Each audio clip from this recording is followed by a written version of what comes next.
ئێستا من هاتوومە نیوکیلۆنگینم لە جەنابەت کڕی و بڕێک پارەت پێ دەدەم دەڵێم مامۆستا ئەمە 40,000 دینارە.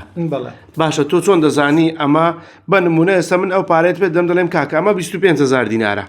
ئەو پارەیە بگرە ئەمە 25,000 مندان بە تۆ چۆن دەزانی و 25,000 طبعا لە دوو ڕێگە ئەوە ڕێگە یەکەم چۆن دەڵێ سیقە و شخصیاتەوە دەورێکی گەورەیە بەس ئەگەر ئەوەش نەبێتن لە ڕێگەی ئامێر مثالەن ئێستا ئەم مۆبایلەکەم بەرنامەکی لەسرە کە پێ دەگوتێ قاری العملە واتە خوێندنەوەی پارەکان ئێستا بدام لە مەسەن دیناری عراقی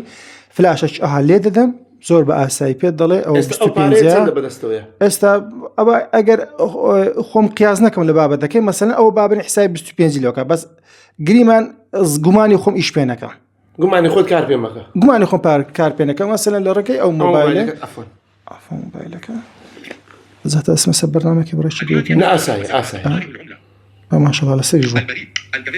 الكاميرا البريد مجلد فوت التذكير الملاحظ الاسهم طائم الكتب البودكاست ارسال الجهات الصفحه 1 من 4 الصفحه 3 قارئ العمله